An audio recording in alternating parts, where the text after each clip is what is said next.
Hi there, Steve Kaufman here. I haven't done one of these videos in a while. I've been traveling. Some of you may know that if you followed my adventures. I was in Vienna, in Slovakia, trying to ski where there was no snow, and then traveled in the Czech Republic, had a phenomenal time, got to use a bit of my Czech. I have announced the 90-day challenge, so I thought I would provide a little bit of background. The 90-day challenge starts on January the 15th. I am going to devote myself to learning Korean with a little more system and discipline than I normally do. I'm going to focus. I'm going to make a special effort to achieve a degree of intensity in my study of Korean. I'm going to do this for a variety of reasons. First of all, because Korean has kind of been kicking around with me. Perhaps 6 years ago, I did for about 6 months. I listened and I read and I bought whatever books I could find. Then I lost interest because there was no interesting content. Excuse me. So I got into Russian and then subsequently Czech and Romanian and brushed up my, Portuguese and basically left Korean alone. Then probably a year ago, I put some more effort into Korean, but my Korean really isn't anywhere. And I feel, if I talk to people, I can say the few things that I can say, and then I don't understand very well what they say back at me. I kind of understand the basic grammatical structure, but I have trouble using the structure. And the biggest thing, as is always the case, I don't have enough vocabulary.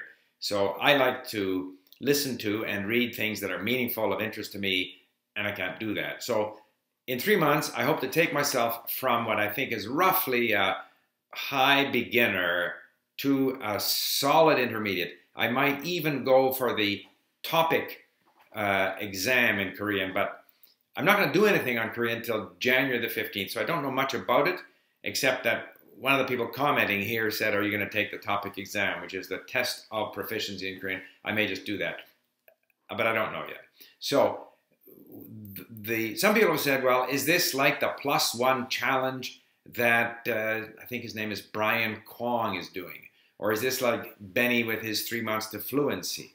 And I think there are other challenges out there. And of course there are similarities because it's all about learning languages. 3 months or 90 days is a handy period of time. However, I must admit I haven't really looked at very carefully what Benny does in his 30 days, or in his 3 months rather, what Brian Kwong's +1 consists of. I had a brief look. There are a bunch of questions about goals and rewards and punishments or something and this kind of thing. Here's what we're doing, okay? All I really want to do is step up my level of activity. I'm not promising myself any specific results, and I'm inviting other people to do the same. And just by being more active with the language, being a little more disciplined, developing some habits, we inevitably learn more. And I'm going to try to be more disciplined. For example, I'm looking for an app that will track my use of time, because I say I study an hour a day. I think I probably study more than an hour a day, because typically I'll read a bit in the morning. If I'm in the car, it could be 45 minutes to an hour. Then I wash the dishes. All the time I'm listening. And then I might do some linking at night. So it's probably closer to 2 hours. I want to find out exactly how much time I spend. And I think that will be an inducement to be more systematic in spending that time. So those are the kinds of things that I'm going to be doing. And I'm going to be sharing this and resources for Korean. I gave up on Korean because there were no interesting resources. A lot of resources have been added to our library at LingQ in Korean. I'm going to use those, but I'm also going to look for others. I may end up asking people to record stuff for me, and I can share that with you. But other people will be doing other languages, and they may be starting from scratch, or like me, they may be, sort of stagnant in a language, and they want to make a breakthrough. So the motives will be varied. The amount of time that people have to spend will be varied. But it's not about speaking from day one.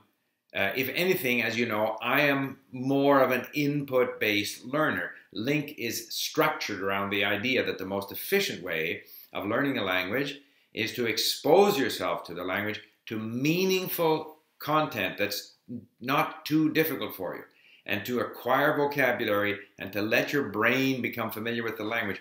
And the more intensively you do this, and this is what happened to me when I was learning Mandarin, I did so much listening and reading that I ended up learning faster than the others who may have been more into speaking, finding other learners to talk to, which for people who like to do that, that's fine, but I don't believe in that. And I think even when you are, say, speaking early, most of the benefit there is that you are listening.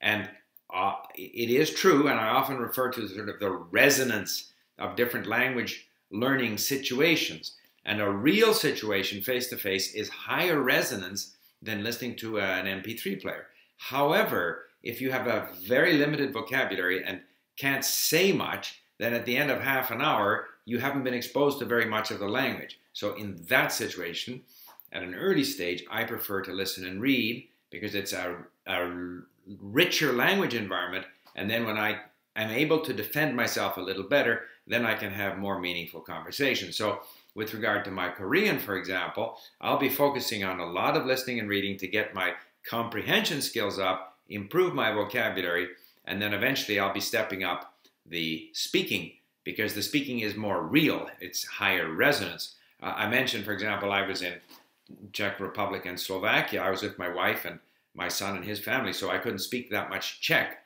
all day long. But just being in the real environment, people are speaking the language in stores, in little interactions that you have with people, the newspaper, and so forth.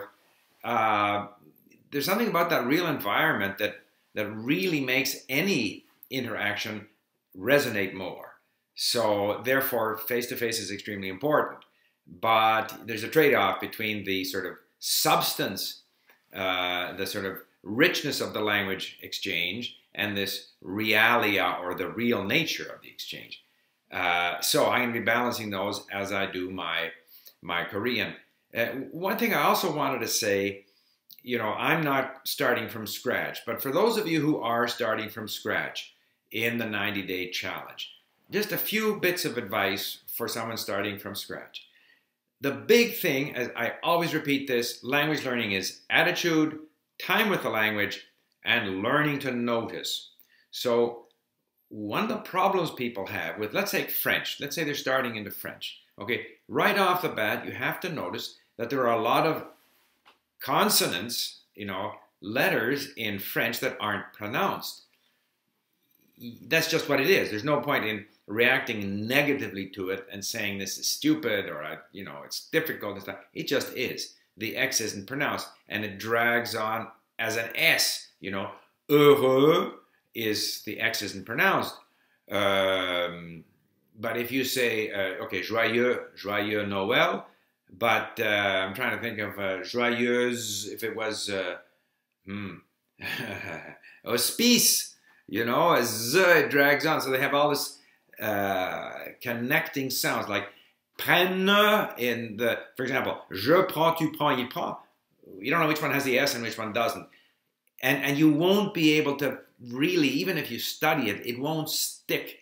You just have to accept the fact that, just recognize that it's there, have a positive attitude towards it, and realize that with enough exposure over a long enough period of time and with sufficiently intense exposure, it'll start to make sense. So, je prends, tu prends, il prend, nous prenons, vous prenez, and then ils prennent, and the NT at the end isn't pronounced.